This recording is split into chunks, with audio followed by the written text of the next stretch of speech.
চলো একবার দেখে নিচ্ছি ইউনিভার্সের তরফ থেকে কি বার্তা আসছে তোমার জন্যে।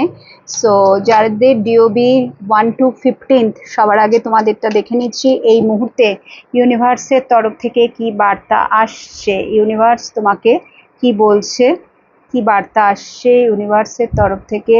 লেটস সি কি বার্তা আসছে Angel. Okay, emperor, 9 of Wands। তো বেশ কিছু জিনিস না এখানে পার্টনার রিলেটেড আছে। তোমাকে বলা হচ্ছে প্লিজ তুমি লেট গো করো। তোমার জীবনে এমন কিছু ঘটনা ঘটেছে যেগুলোকে তুমি আজও ভুলতে পারোনি, সেটা পার্টনারই হোক বা তোমার পেরেন্টসের তরফ থেকেই হোক বা তোমার যিনি বস আছেন, মানে তোমার থেকে যে এগিয়ে, তোমার থেকে যে সাকসেসফুল বা তোমার থেকে যে যিনি এজেড, বয়সে বড়, ঠিক আছে, তোমার কোনো ফাদারলি ফিগার তোমার জীবনে, দাদা হতে পারে, তোমার বাবা হতে পারেন, ঠিক আছে, তোমার থেকে যিনি বয়সে বড়, তার কথাগুলো বা তার মানে এমন কিছু ঘটনা ঘটেছে পাস্টে যেটা তুমি ভুলতে পারোনি। এবং তোমার হাজব্যান্ড হতে পারে বা তোমার পার্টনার হতে পারে, যেই হোক না কেন, কোনো মেল ফিগার, স্পেসিফিক্যালি আমি বলছি এখানে ফিমেল নয়, কোনো মেল ফিগার যার থেকে তুমি যেটা পেয়েছো, নেগেটিভিটি যেটা তুমি পেয়েছো সেটা তুমি আজও ভুলতে পারোনি। তো তোমাকে বলা হচ্ছে যে সবার আগে লেট গো করো। ইয়েস, এই জিনিসগুলো নিয়ে তুমি এখনো কষ্ট পাচ্ছ, তোমার বারবারই মনে হচ্ছে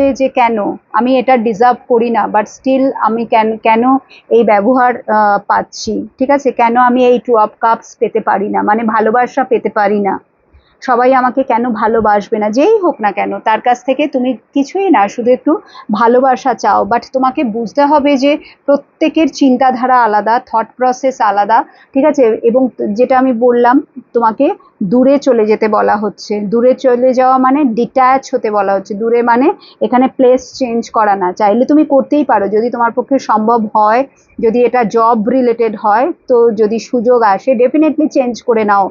বাট তোমাকে যেটা বলা হচ্ছে ডিট্যাচ হও, এবং তার জন্য সেটা ডিট্যাচ হবে কি করে, ঠিক আছে, তার জন্য লেট গো করতে হবে। যা হয়ে গেছে হয়ে গেছে, ওসব ছাড়ো, পরিষ্কার তোমাকে বলা হচ্ছে সব ছেড়ে দাও, যেটা হয়ে গেছে হয়ে গেছে। তোমাকে শুধু আগের কথা ভাবতে হবে, ফিউচারের কথা ভাবতে হবে, আগে আমি কি করে এগোবো, নেক্সট অ্যাকশন আমার কি হওয়া দরকার, সেটাকে নিয়ে একটুখানি ভাবার চেষ্টা করো। বিকজ এই মুহূর্তে তোমার জীবনে কিন্তু সব থেকে বেশি ইয়েস ফোকাসটা সেট করো লাইফে, যেটা তোমার গোল, অ্যাকচুয়ালি তুমি যেটা ডিজার্ভ করো বা যেটা তুমি পেতে চাও বা যেটা তোমার স্বপ্ন আছে, সেই দিকে বেশি প্রায়োরিটিটা সেখানে দাও। রাদার এই মানুষ